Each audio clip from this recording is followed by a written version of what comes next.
mendapatkan ilmu yang keluar dari mulut cucu baginda Nabi Muhammad SAW. Keberhasilan Bahar Smith yang manggung di Petarukan Pemalang itu tidak lepas dari undangan para tokoh masyarakat sekitar situ, termasuk pimpinan pondok pesantren muta'alimin ya, Petarukan.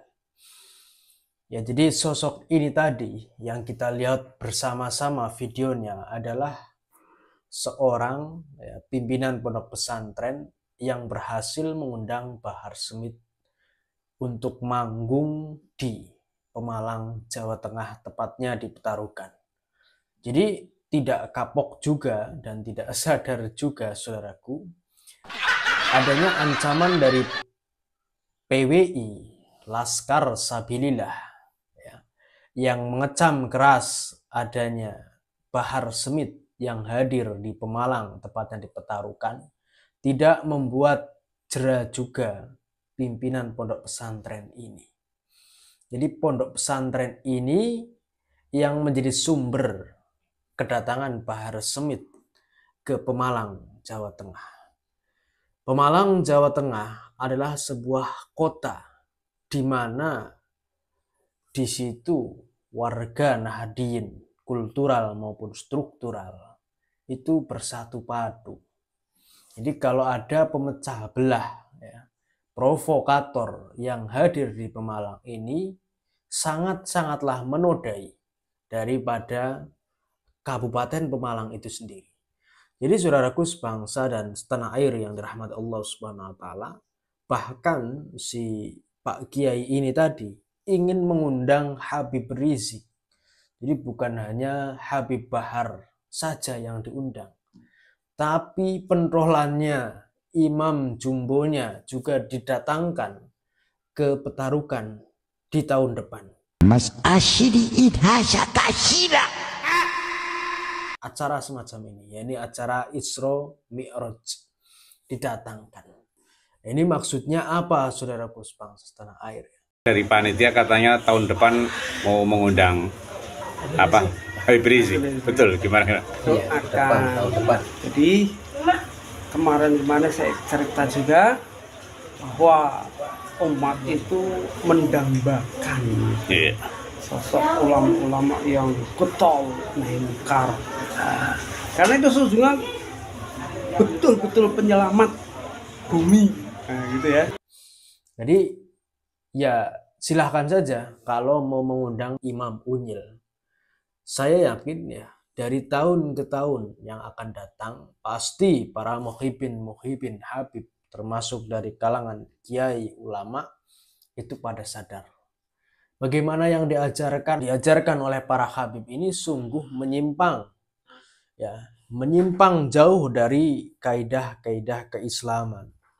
Satu contoh ya, selain Isra Mi'raj, yakni adalah ada seorang Habib ya, yang mengatakan memang bahwasannya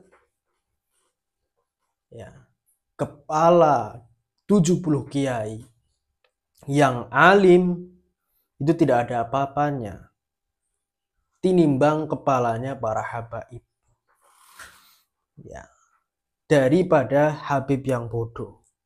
Ini kan meresahkan.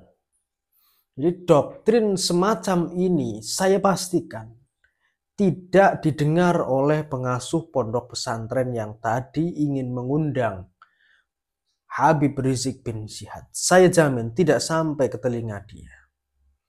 Sekarang kalau kita lihat secara fisik sudah tua, kanan kirinya juga kita tidak tahu apakah memberikan informasi itu kepada para kiai dan masyayikh yang mengundang Bahar Smith. Ya, ini yang menjadi kendalanya di sini. Ataupun si kiai itu sudah tahu tapi membiarkan, itu sama saja membiarkan kezaliman. Buat apa mengundang imam besar menurut mereka, Unyil maupun Bahar Smith, untuk memberantas kemungkaran, sedangkan di dalam kolamnya sendiri, kalangan para habaib itu melakukan kemungkaran-kemungkaran, dia mengatakan ingin melakukan amar ma'ruf nahi mungkar. Ini di mana?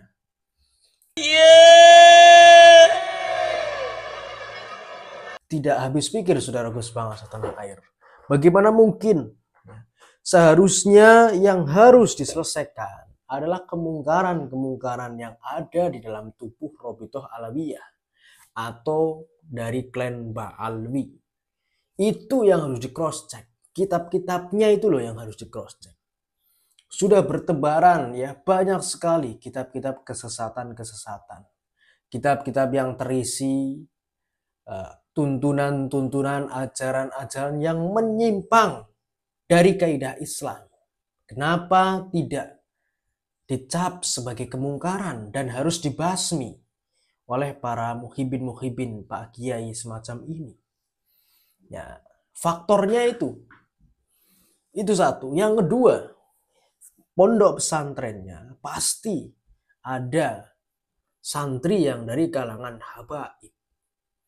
Nah, kemudian ruang lingkup dia berceramah ataupun ruang lingkup dia adalah kalangan para imigran Yaman, sehingga tidak bisa merdeka, sehingga tidak bisa mempunyai ketegasan dan prinsip untuk membarkan, mencegah daripada Habib Alwi itu sendiri.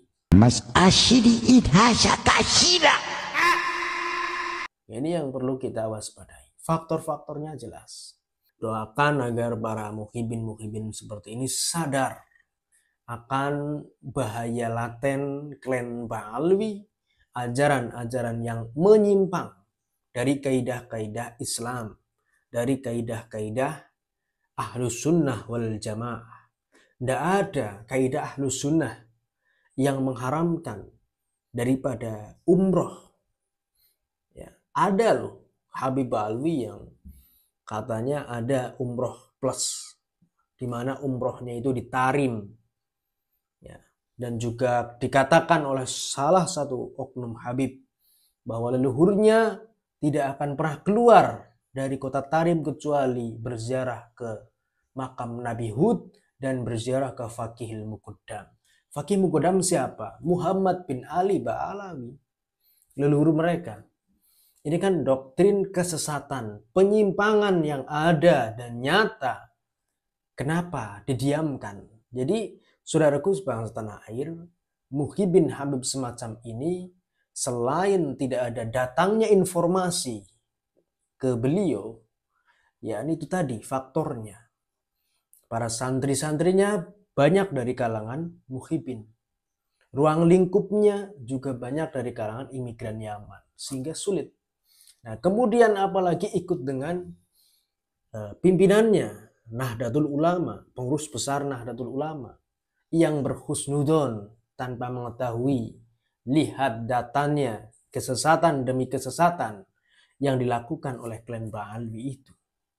Ini yang menjadi PR terbesar bagi bangsa Indonesia yang sudah sadar, para muhibin yang sudah sadar ini, untuk kemudian menunjukkan bahwa kesesatan-kesesatan itu nyata adanya, baik dalam ucapan dan didengar oleh telinga, baik dilihat oleh mata, dan baik dicocokkan dengan kaidah keislaman. Tidak ada. Tidak ada namanya haji plus-plus, itu tidak ada. Mas Ashidi Idhasha Kashira. Adanya adalah haji dan umroh ke Mekah dan Madinah. Gak ada yang namanya haji ke Tarim, tidak ada. Jadi saudaraku sebangsa dan setanah air, apabila tahun depan dia berhasil mendatangkan Imam Unyil Rizik Syihab dan para teman-teman PBILS tidak benar-benar mengevaluasi, tidak benar-benar mengkonsolidasi masanya, terutama di Pemalang, Pemalang akan menjadi markas kesekian dari klan Ba'alwi.